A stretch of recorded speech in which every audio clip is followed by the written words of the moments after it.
سورہ آل عمران آیت نمبر 145۔ ترجمہ و تشریح، حوالہ تفسیر تیسر القرآن۔ میں پناہ لیتا ہوں اللہ کی شیطان مردود سے۔ شروع کرتا ہوں اللہ تعالیٰ کے نام سے جو بڑا مہربان نہایت رحم والا ہے۔ کوئی شخص اللہ تعالیٰ کے اذن کے بغیر کبھی نہیں مر سکتا۔ موت کا وقت لکھا ہوا ہے۔ جو شخص دنیا میں ہی بدلہ کی نیت سے کام کرے گا تو اسے ہم دنیا میں ہی دے دیتے ہیں، اور جو آخرت کا بدلہ چاہتا ہے اسے ہم آخرت میں بدلہ دیں گے، اور شکر گزاروں کو عنقریب ہم جزا دیں گے۔ اس آیت میں مسلمانوں کو ایک نہایت جرأت مندانہ سبق سکھلایا گیا ہے، جس سے میدان جنگ میں بہادری اور شجاعت کے جوہر دکھانے میں کئی گنا اضافہ ہو جاتا ہے، جو یہ ہے کہ موت کا تعلق میدان جنگ سے قطعاً نہیں بلکہ وہ گھر پر بھی آ سکتی ہے۔ اس کا تو ایک وقت مقرر ہے۔ اب دیکھیے، خود رسول اللہ صلی اللہ علیہ وآلہ وسلم اور خلفائے راشدین نے بے شمار غزوات میں شرکت فرمائی، لیکن چونکہ ابھی موت کا وقت نہیں آیا تھا اس لیے صحیح سلامت واپس آتے رہے، اور جب موت کا وقت آ جاتا ہے تو گھر پر بھی انسان اس سے بچ نہیں سکتا۔ اسی طرح سپہ سالار ہونے کی حیثیت سے حضرت خالد بن ولید کا جو مقام ہے اسے سب جانتے ہیں۔ آپ کی ساری زندگی جنگوں میں گزری۔ جسم کا کوئی حصہ ایسا نہ تھا جہاں تلوار یا نیزہ کا نشان موجود نہ ہو، لیکن موت میدان جنگ میں نہیں بلکہ گھر پر بستر مرگ پر ہی آئی۔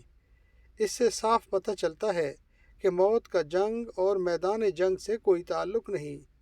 اس کا اپنا ایک مقرر وقت ہے، اور جب وہ آ جاتا ہے تو کوئی انسانی تدبیر مرنے والے کو موت کے منہ سے بچا نہیں سکتی۔ ایک متواتر حدیث ہے، انما الاعمال بالنیات، یعنی کوئی عمل کرتے وقت انسان کی جیسی نیت ہوگی ویسا ہی اسے بدلہ ملے گا۔ ایک ہی کام ہوتا ہے جو نیت کی تبدیلی سے کچھ کا کچھ بن جاتا ہے۔ مثلا دور نبوی صلی اللہ علیہ وسلم میں ایک صحابی نے مسجد نبوی کی طرف سے اپنے مکان کی کھڑکی رکھی۔ آپ صلی اللہ علیہ وسلم نے پوچھا، یہ کھڑکی کیوں رکھی؟ اس نے جواب دیا، اس لیے کہ ہوا آتی جاتی رہے۔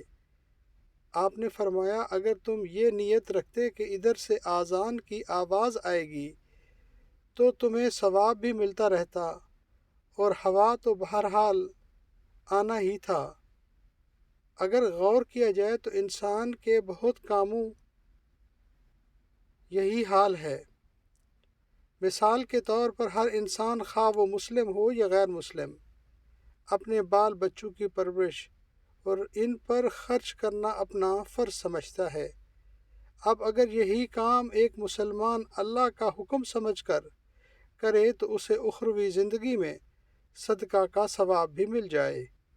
یعنی جو لوگ صرف دنیاوی مفاد چاہتے ہیں اللہ انہیں وہی دیتا ہے، اور جو اخروی مفاد چاہتے ہیں اللہ انہیں اخروی تو ضرور دیتا ہے۔ علاوہ ازیں دنیاوی مفاد بھی جتنا اس کے مقدر میں ہے اسے عطا کرتا ہے۔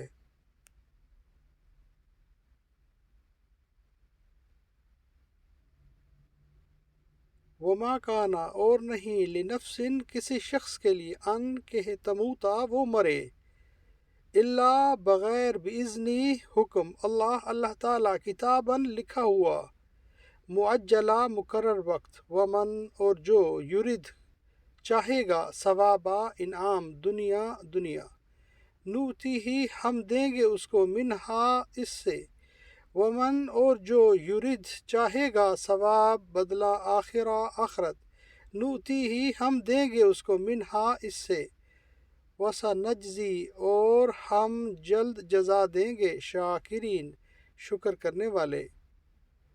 کوئی شخص اللہ کے اذن کے بغیر کبھی نہیں مر سکتا۔ موت کا وقت لکھا ہوا ہے۔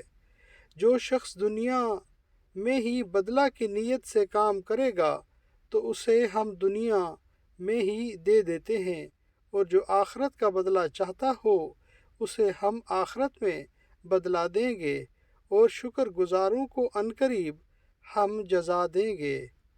صدق اللہ العظیم۔